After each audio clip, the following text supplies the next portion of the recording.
Então, como que começa as ideias de Bayesiana computacional?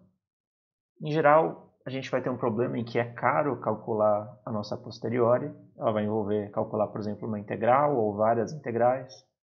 E a gente não vai querer calcular a posteriori diretamente.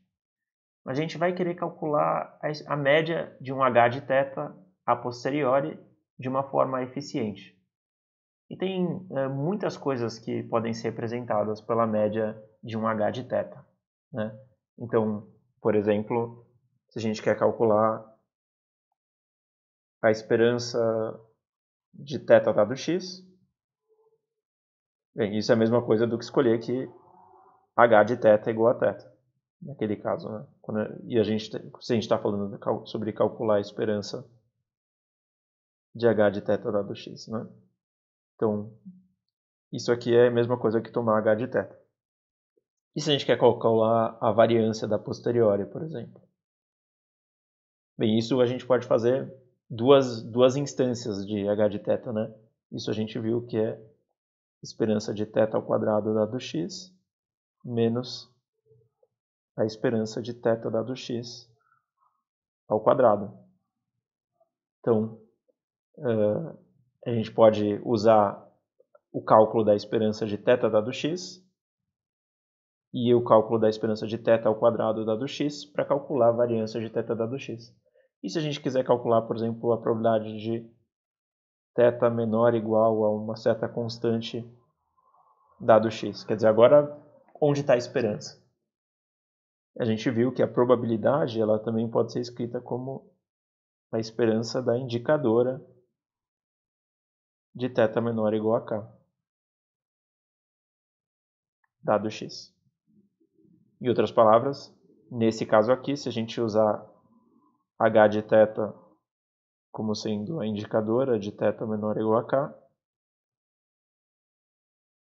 então a gente também consegue calcular a probabilidade de θ menor ou igual a k como um caso dessa esperança de h de θ, esperança de h de θ dado x.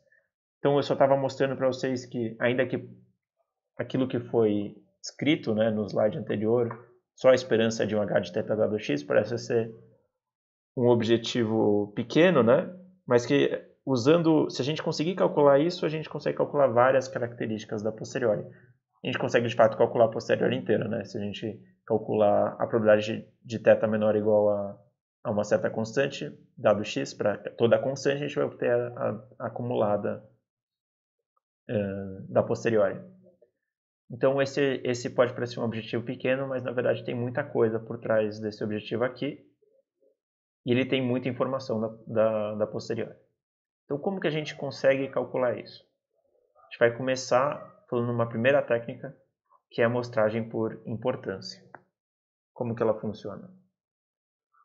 Basicamente, a gente não consegue calcular, a gente não consegue nem gerar dados diretamente da posteriori, né?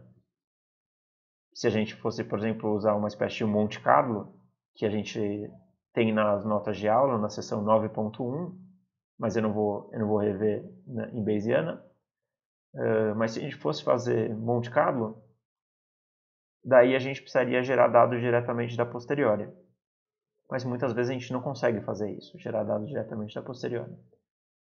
Então a gente precisa gerar os dados de uma outra distribuição que a gente chamou aqui, tem densidade G de T aqui, então a gente tem T1, TB, são I e D com densidade G de T, e a gente precisa de uma única condição aqui, que existe uma constante, tal que para todo valor de T, a nossa posteriori é menor ou igual a m vezes G de T. Basicamente, o que está por trás dessa posteriori, dessa condição aqui, significa que a nossa distribuição G de T ela não tem caudas mais leves do que a nossa posteriori e nem ela também não vai ter um suporte menor do que o suporte da posteriori. Caso contrário, a gente nunca observaria certas regiões do espaço paramétrico. Então temos essa condição aqui, que existe um M e tem uma pequena erro de digitação, em vez de f de θ e f de x dado θ, deveria estar f de t e f de x dado t aqui, nesse slide. Tá bom, então como que a gente conseguiria calcular a esperança de H de θ dado x baseado nessa amostra aqui. A ideia por trás da amostragem por importância é que a gente vai para cada uma dessas observações, T1, TB, a gente vai calcular um peso dela, ou seja, o quanto que a nossa distribuição G de T ela está representando bem a posteriori, e esse peso aqui, que está escrito como WI, ele é justamente F de TI vezes F de X dado TI sobre G de TI. Então lembra que a nossa posteriori ela é proporcional a priori vezes a verossimilhança, que é o que está aparecendo aqui no numerador. E a gente está, na verdade, amostrando desse G de TI, que é o que está no denominador. Então, o numerador é a densidade da onde a gente gostaria de amostrar, e o denominador é a densidade de onde a gente de fato está amostrando. Então, se esse WI for muito grande, significa que os nossos dados estão subrepresentados. Então, eles merecem ter um peso maior. Enquanto que se o nosso WI fica pequeno, significa que os nossos dados estão sendo superrepresentados, né? Eles estão aparecendo mais no G do que eles deveriam aparecer na posteriori. Então, o WI grande, o W pequeno vai fazer com que os nossos dados superrepresentados tenham um peso menor. Isso já nos dá uma ideia sobre como que vai ser o nosso estimador para esperança de H de θ dado x. Ele vai ser simplesmente a média ponderada dos H de TI e ela ponderada pelos pesos WI. E essa expressão da média ponderada é justamente aquilo que eu escrevi aqui para Mi Chapéu.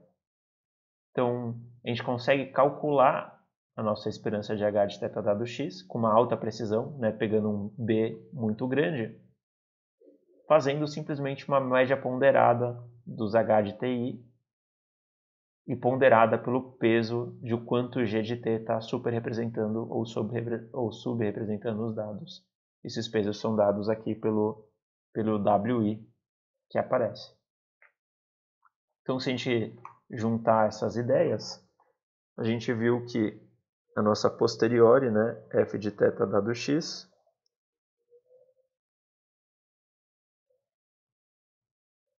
ele é proporcional. E é muito importante essa ideia do proporcional. Nota que a gente só está usando uma quantidade que é proporcional a posteriori. E a gente está fazendo isso porque a gente não consegue calcular a posteriori analiticamente. Então, para a amostragem por importância funcionar em Bayesiana, é essencial a gente conseguir fazer as contas só com o lado direito aqui, e não com o lado esquerdo, que a gente não consegue calcular na prática. E daí, a gente, na verdade, gera dados T1, TB, que são I e D, mas que não tem distribuição que vem da posteriori. A distribuição deles vem de um G de T aqui. E daí, bem, os nossos dados não estão vindo da posteriori, então a gente quer saber quão bem cada dado de fato está representando a posteriori. Qual é o peso que ele tem que receber? E esse peso WI ele é simplesmente dado por F de TI, F de X dado TI, sobre G de TI. Então, se o nosso G ele é muito maior do que a posteriori no ponto T, então o WI ele vai ser pequeno, porque o nosso dado está sendo amostrado dessa região mais do que ele deveria ser. Enquanto que o nosso G é menor do que a posteriori no ponto T, então o nosso W vai ser grande, indicando que essa região do espaço paramétrico está sendo subrepresentada na nossa amostra e, portanto, precisa receber um peso maior para os nossos dados representarem bem a posteriori. E daí a gente vai falar que a esperança de H de θ dado x, isso aqui vai ser aproximadamente a média dos H de TI, né? Então a média dos H de TI, mas uma média ponderada pelos WI, pelos pesos que fazem os nossos TIs representarem exatamente a posteriori. Então vai ser a média ponderada, o que é soma de WI vezes H de TI sobre soma de WI. E isso nos dá uma aproximação para a esperança de H de θ dado X. E isso aqui é justamente aquilo que a gente chama de amostragem por importância. Quantos são os T's que a gente tem que gerar? Essa está aqui por trás um B, né, que é o tamanho da amostra, mas é o tamanho da amostra computacional. E a gente usa o B para deixar claro que a amostra computacional ela é muito diferente da amostra que a gente obtém geralmente em estatística, no sentido que a gente controla esse valor de B. Ele é basicamente o tempo que a gente está disposto a deixar o computador gerando dados e fazendo as contas. Então, a gente, em geral, consegue fazer esse B ser muito grande. E quão grande ele precisa ser? Bem, a variância do nosso Mi-chapéu, ele também pode ser estimado por meio desse sigma 2 chapéu aqui, que é só basicamente a variância básica aqui, quer dizer, de observações I e D, que é dada aqui por essa expressão. Então é a somatório de WI H de TI menos Mi-chapéu ao quadrado sobre B. E daí a gente tem alguns resultados. Então o Mi-chapéu, pela lei dos grandes, é praticamente a lei dos grandes números. Ele converge quase certamente para a esperança de H de θ dado X. Então o Mi-chapéu converge justamente para a quantidade que a gente quer calcular. E se a gente quer ter uma ideia de quão longe ele está em termos do nosso poder computacional, a gente pode usar uma espécie de uma teorema do limite central, né? Então a diferença entre o Mi-chapéu que a gente usou para um B finito e a nossa esperança de H de θ dado X, sobre esse desvio padrão aqui estimado, ele vai convergir em distribuição para uma normal 0,1. Então dá para a gente inverter essa convergência em distribuição e a gente vai ver que a distância entre o Mi-chapéu e a esperança de H de θ dado X, isso não deve estar muito mais longe do que, por exemplo, 2 desvios padrões, esse aqui calculado.